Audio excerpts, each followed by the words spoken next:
ಆಗುತ್ತಾ ಅಂತ ಏನ್ ಮಾಡ್ತಾರೆ ಡಿಸಿಎಂ ಹೇಳ್ತಾರೆ ಕುಮಾರಸ್ವಾಮಿ ಅವರು ಇಲ್ಲಿ ಬಂದು ಹೇಳ್ತಿದಾರಲ್ಲ ಹಳ್ಳಿಗೆ ಹೋಗಿ ಮಾಡಿ ಆದ್ರೆ ನಾವು ಇಲ್ಲಿಂದ ಡೆಲ್ಲಿಗೆ ಹೋಗಿ ಅಲ್ಲಿನ ಅಧಿಕಾರಿಗಳನ್ನ ಬಳಸ್ಕೊಳ್ಳೋದಕ್ಕಾಗತ್ತಾ ಅಂತ ಏನು ಹಳ್ಳಿಗಳನ್ನ ದೆಹಲಿಗೆ ಹೋಗಿ ಅಧಿಕಾರ ವ್ಯಾಪ್ತಿ ಮೀರಿ ನಾವು ಡೆಲ್ಲಿಗೆ ಹೋಗಕ್ಕೆ ಈಗ ಕರ್ನಾಟಕ ರಾಜ್ಯ ಸರ್ಕಾರದ ಬೇಡಿಕೆಗಳನ್ನು ಇವತ್ತು ಕಾರ್ಯರೂಪಕ್ಕೆ ತರಲಿಕ್ಕೆ ಮುಖ್ಯಮಂತ್ರಿಗಳ ಸಮೇತವೇ ಮೊನ್ನೆ ದೆಹಲಿಗೆ ಬಂದ್ರಲ್ಲ, ಯಾರ ಮುಂದೆ ಅರ್ಜಿ ಇಟ್ಕೊಂಬಂದ್ರಿ?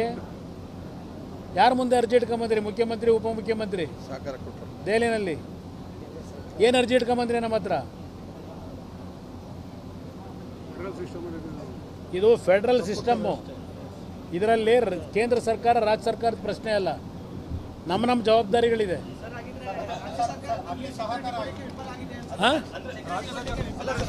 ಇವತ್ತು ನೀವೇ ನೋಡಿದ್ರಲ್ಲ ಯಾವ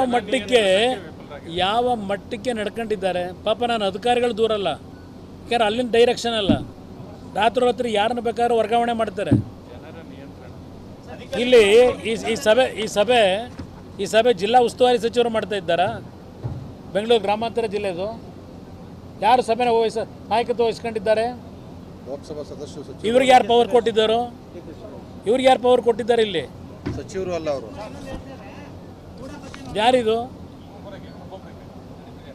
ಯಾರಿದು ನಡೆಸ್ತಾರೆ ಸಭೆನ? ಯಾವನ್ ಕೊಟ್ಟವನಿದ್ದಾನ ಅಧಿಕಾರ? ಹಾಗಿದ್ರೆ ನಾನು ಕೇಳೋರು ಸಚಿವರು ಅಲ್ಲ, ಲೋಕಸಭಾ ಸದಸ್ಯರು. ಇಲ್ಲಿ ಅಧಿಕಾರಿಗಳಿಗೆ ಸುತ್ತೋಲೆ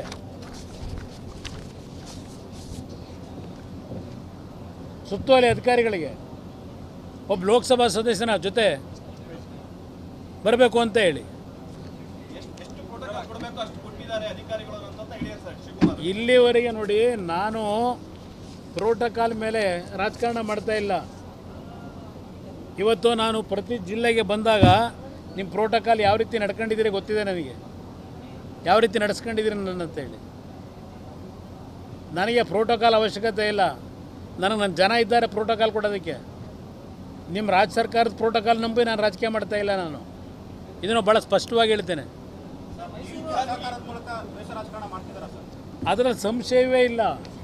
ನಾನು ನಿಮ್ಮ KSLದು 2800 ಕೋಟಿ ಸರ್ಕಾರದ ಆದಾಯ ಬರುತ್ತೆ.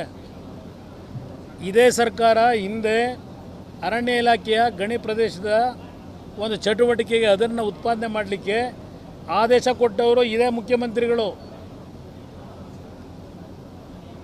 ನಾನು ಇವತ್ತು ಆರ್ಥಿಕವಾಗಿ ಆ KSLಗೆ ಹಣವನ್ನು ಇವತ್ತು ಯಾವ ರೀತಿಯಲ್ಲಿ ಬಂಡವಾಳ ಹಾಕಬೇಕಾಗಿದೆ ಅದಕ್ಕೆ ಒಪ್ಪಿಗೆ ಕೊಟ್ಟಿದ್ದೀನಿ.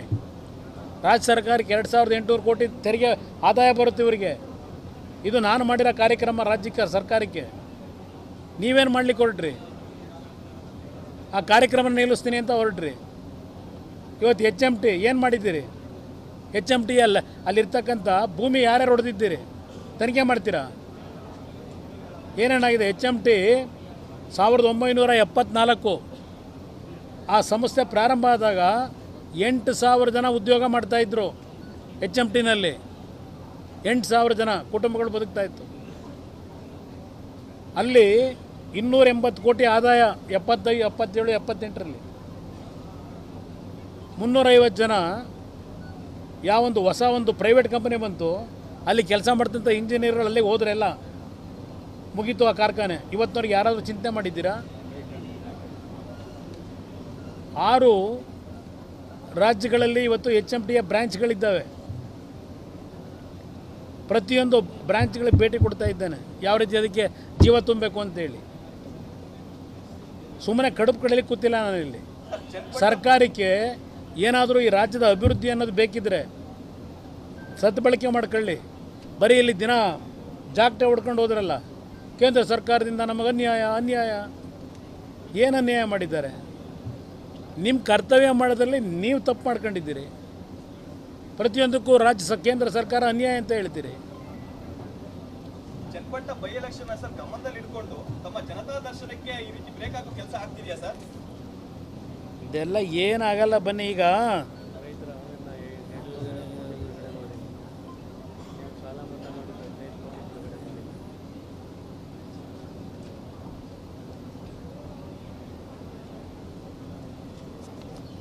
ಈಗ ಏನು ಹೇಳ್ತಾ ಇದ್ರಲ್ಲ, ಚನ್ನಪಟ್ಟಣ ಬೈ ಎಲೆಕ್ಷನ್ ಗಮನದಲ್ಲಿ ಇಟ್ಕೊಂಡು ನಮ್ಮ ಇವತ್ತಿನ ಈ ಒಂದು ಕಾರ್ಯಕ್ರಮಕ್ಕೆ ಬ್ರೇಕ್ ಹಾಕೋ ಕೆಲಸ ಆಗ್ತಿದೆಯಾ ಅಂತ.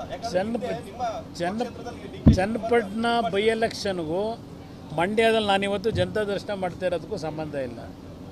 ನನಗೆ ವೋಟ್ ಕೊಟ್ಟಿರ್ತಕ್ಕಂಥ ಮತದಾರನ ಭೇಟಿ ಮಾಡಬೇಕು. ಹಳ್ಳಿ ಮೇಲೆ ಹೋಗಲಿಕ್ಕೆ ಸಮಯದ ಕೊರತೆ. ನಾನು ಪುನಃ ಮತ್ತೆ ದೆಹಲಿ ಹೋಗಿ ನಿರಂತರವಾದ ಸಭೆಗಳು ಇಟ್ಕೊಂಡಿದ್ದೇನೆ. HMTಗೆ ಒಂದು ಜೀವ ಕೊಡಬೇಕು, ವಿಶ್ವೇಶ್ವರಯ್ಯ ಕಟ್ಟಿರ್ತಕ್ಕಂಥ ಭದ್ರಾವತಿಯ VSLಗೆ ಜೀವ ಕೊಡಬೇಕು, ಅಲ್ಲಿಂದ ಆಂಧ್ರದಲ್ಲಿರ್ತಕ್ಕಂಥ ವೈಜಾಗ್ನ RINL ಪ್ಲ್ಯಾಂಟು ಅಲ್ಲಿಗೆ ಜೀವ ಕೊಡಬೇಕು. ಹಲವಾರು ಜವಾಬ್ದಾರಿ ಇದೆ ನನಗೆ. ಅಂಥದ್ರಲ್ಲೂ ನನ್ನ ಜನ ನನಗೆ ಯಾರು ಮತ ಕೊಟ್ಟಿದ್ದಾರೆ ಅವ್ರ ಕಷ್ಟ ಸುಖ ಕೇಳಬೇಕು ಅನ್ನೋದಕ್ಕೆ ಇವತ್ತು ಬಂದು ಕೂತಿದ್ದೇನೆ. ಅವ್ರನ್ನ ಕೇಳಬೇಕು. ಹಾಂ, ಕೊಡಲ್ಲ ಅಂತ ಅಧಿಕಾರ ಇಲ್ಲ ನಿಮಗೆ ಅಂತ ಅವ್ರು ಸುತ್ತೋಲೆ ಹೊಡೆಸಿರೋದು. ಯಾರು ಅಧಿಕಾರಿಗಳು, ಯಾವುದೇ ಅಧಿಕಾರಿಗಳು ಕುಮಾರಸ್ವಾಮಿಯವರ ಜನತಾ ದರ್ಶನಕ್ಕೆ ನೀವು ಸ್ಪಂದಿಸಬಾರದು ಅಂತಕ್ಕಂಥ ಸಂದೇಶ ನೆನ್ನೆ ಕೊಟ್ಕೊಂಡಿದ್ದಾರೆ.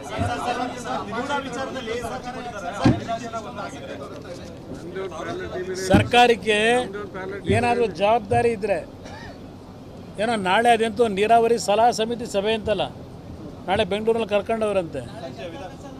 ಒಂದು ನಿಮಿಷ, ನಮ್ಮ ಈಗಾಗಲೇ 100 ಅಡಿ ನೀರೇನು ತುಂಬಿದೆ KRSನ ಜಲಾಶಯ. ಮೊದಲು ಮಂಡ್ಯ ಜಿಲ್ಲೆಯ ಜನತೆಗೆ ಭತ್ತ ನಾಟಿ ಮಾಡಲಿಕ್ಕೆ ನೀರು ಬಿಡೋ ಕೆಲಸ ಮಾಡೋಕ್ಕೆ ಹೇಳಿ, ಆಮೇಲೆ ಕುಮಾರಸ್ವಾಮಿ ಜೊತೆ ರಾಜಕೀಯ ಮಾಡಲಿ.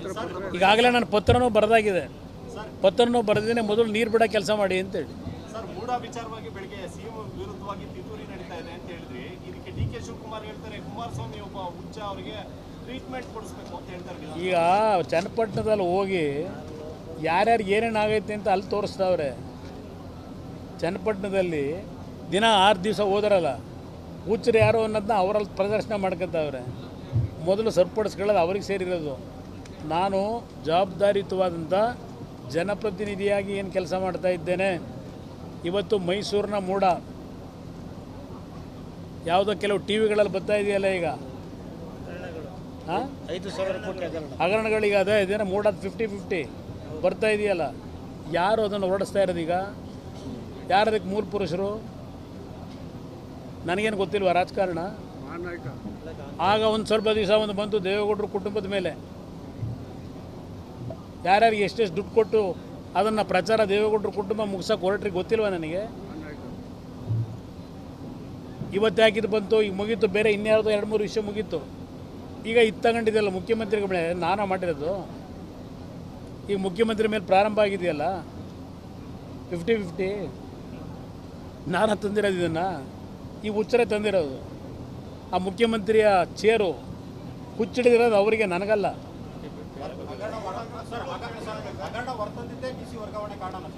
ಯಾವ್ದು ಹೇಳಿ?